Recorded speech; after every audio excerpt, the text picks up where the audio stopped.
আসসালামু আলাইকুম। আশা করি সবাই ভালো আছেন। প্রত্যেককেই জিয়াউদ্দিন একাডেমি চ্যানেলে স্বাগতম।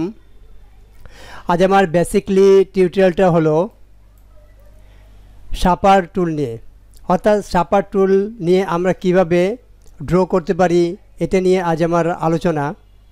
তো অন্যান্য টুলের তুলনায় এই শার্পার টুলে ড্রয়িং করা একদম ইজি, অর্থাৎ কোনো রকম ঝামেলা ছাড়াই খুব সহজ এবং সুন্দরভাবে আমরা এই শার্পার টুলের মাধ্যমে এই ড্রয়িংগুলো করতে পারি। এখানে আমি স্যাম্পল হিসাবে কিছু ড্রয়িং আগে তৈরি করে রেখেছি। এখন এই ড্রয়িংগুলো আমরা শার্পার টুল দিয়ে খুব সহজে করব। অর্থাৎ এই টুলের একটি বিশেষত্ব হলো, আমরা যদি এই চতুর্ভুজটাই আঁকতে চাই তাহলে আমরা এরকম ক্লিক করব, ডান দিকে ড্রাগ করব মাউস দিয়ে। দেখেন এটা বাঁকা হয়েছে। এখন নিচের দিকে করি, এটাও কিন্তু আমাদের বাঁকা। আমরা যে নিচের দিকে ড্রাগ করে যাই এবং উপর দিকে যে মাথাটা আছে এটা যদি আমরা লাগিয়ে দিই, অটোমেটিক এটা আমার সোজা হয়ে যাবে। অর্থাৎ এরকম আমরা একটা চতুর্ভুজ ড্র করে ফেলতে পারবো। তো এইভাবে যদি আমরা রাউন্ডটা তৈরি করি, এটা আমি পাশে রাখি, এই যদি রাউন্ডটা তৈরি করি তখন আমি কি করব, ওই সেমভাবে আমি এই শার্পার টুলে ক্লিক করব। আমরা নর্মালি ড্রাগ করে নিয়ে যাব এবং নিচের দিকে ড্রাগ করব, অর্থাৎ মাউসের চাপটা ছাড়া যাবে না। মাউসের চাপটা রেখে দিয়ে আমাদের প্রত্যেকটা কর্নারে লাগিয়ে দেব, তাহলে আমাদের এরকম একটি চতুর্ভুজ তৈরি হলো। এখন এটাকে আমরা রাউন্ড করব কিভাবে? এখন এই যে আমাদের সিলেকশন টুল, এটা দিয়ে এটা আমরা সিলেক্ট করব।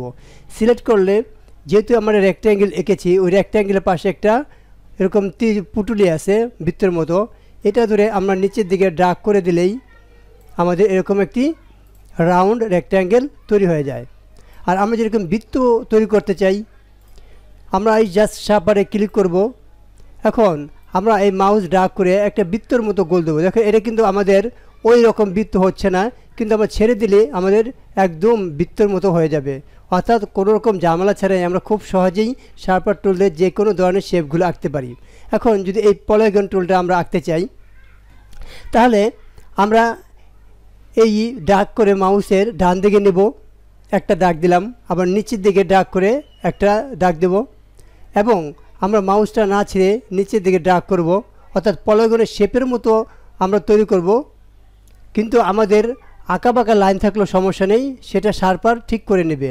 আমরা নিচের দিকে ড্রাগ করব এবং ওপরের দিকে এরকম একটা কর্নার তৈরি করে এবং ওপরের দিকে এই কর্নার মিলে দেব। তো সাথে সাথে আমাদের এরকম পলিগন টুলটি তৈরি হয়ে যাবে। এখন আমরা যদি এরকম ত্রিভুজ তৈরি করতে চাই, তাহলে আমরা এটা নিচের দিকে ড্রাগ করব ত্রিভুজ আকৃতির করার জন্য, এবং ডান দিকে ড্রাগ করব এবং উপর দিয়ে ড্রাগ করে এই মাথার সাথে আমরা মিলিয়ে দেব। সাথে সাথে আমাদেরকে ত্রিভুজ হয়ে যাবে। এখন আমরা যদি এরকম এই চাঁদের মতো এরকম শেপটি তৈরি করতে চাই, তখন আমরা কিভাবে এটা করব? তো এটা করার জন্য আমাদের দুইটা বৃত্ত অঙ্কন করতে হবে। আমরা শার্পার টুলে ক্লিক করি, আমরা নর্মালি একটা বৃত্ত আগে তৈরি করি, যেমন একটা বৃত্ত তৈরি হয়েছে। এখন এর উপর দিয়ে আমি আরেকটা বৃত্ত তৈরি করব। আমি শার্পার এটা আমার সিলেক্ট করা আছে। এখন যদি এর উপর দিয়ে ড্রাগ করে আমরা আরেকটু উপরের দিকে নিয়ে ছেড়ে দিই, আমাদের দুইটা বৃত্ত তৈরি হলো। এখন এই দুইটা বৃত্তকে আমরা ব্লক করব। ব্লক করে আমরা এখানে প্যাথ ফাইন্ডারে যাব। এই প্যাথ ফাইন্ডারে ক্লিক করলে এখানে আমরা এই প্যাথ ফাইন্ডার যে মাঝখানেরটা আছে এটা আমরা ক্লিক করে দেব। এটা ক্লিক করে দিলে আমাদের এই চাঁদের মতো যে শেপটা সেটা চলে আসবে। এরপরে এটাকে আমরা ডাক করে উপরে নিচে করে এটাকে আমরা আমাদের ইচ্ছা মতো ছোটো বড়ো করে রিসাইজ করতে পারি। তো ভিউয়ার্স, এইভাবে একটি নর্মাল একটি শার্পার টুলের মাধ্যমে আঁকা বাঁকা লাইন এঁকেই আমরা কি সুন্দর করে ডিজাইন করে ফেলতে পারতেছি।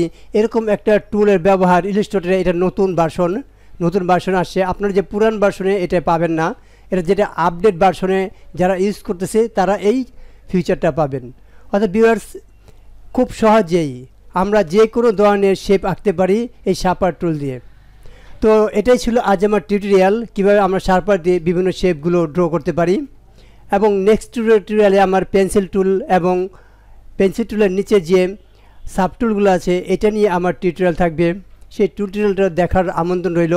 আজ এই পর্যন্তই। সবাই ভালো থাকবেন, সুস্থ থাকবেন। আল্লাহ হাফেজ।